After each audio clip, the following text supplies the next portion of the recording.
আপনি মেডিকেল সায়েন্সের কাউকে এটা মনে হয় না বোঝাইতে পারবেন জাদু বলেও কিছু আছে।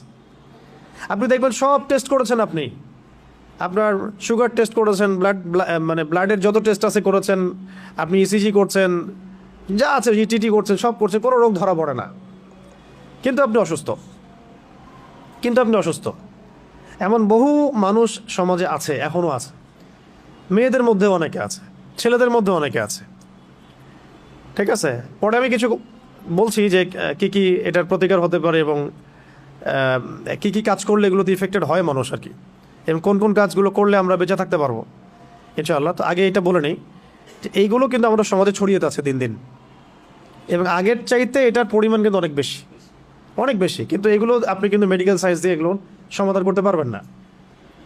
সর্বোচ্চ আপনাকে তারা 3টার জায়গায় 4টা প্রশ্ন করলে আপনাকে একটা অ্যান্টি ডিপ্রেশন ওষুধ দিয়ে দিবে, খান আর ঘুমান। আপনি বেশি কথা বলতেছেন মানে আপনার সাইকোলজিক্যাল কোনো সমস্যা আছে, আপনি রিল্যাক্স করেন, রেস্ট করেন, ঘুমান। এগুলো যে সবাই মোটামুটি ফেস করে, আর যারা একটু ভালো অবস্থানে যায় তাদেরকে এগুলো বেশি ফেস করতে হয়। এটা গেলো শুধু সেহেরের কথা, এর সাথে আছে আইন মানে মানুষের চোখ লাগা, এবং হাসাদ এবং হিংসা। 3টা শব্দ বললাম, সেহের, আইন, হাসাদ। সেহের, আইন, হাসাদ। সেহের তো সেহের বুঝলেন, জাদু। আইন মানে মানুষের বদনজর। হ্যাঁ, এই যে অপলক দৃষ্টিতে তাকায় থাকেন, এটাতেও ক্ষতি আছে, এটাতেও ক্ষতি থাকতে পারে। ফেসবুকে, অনলাইনে, ছবিতে, ভিডিওতে মানুষের তো ভাইরাল হওয়ার ধান্দা বেশি আর কি। এর মধ্যে যে কত ক্ষতি আছে এটা তো আমরা বুঝতে পারি না।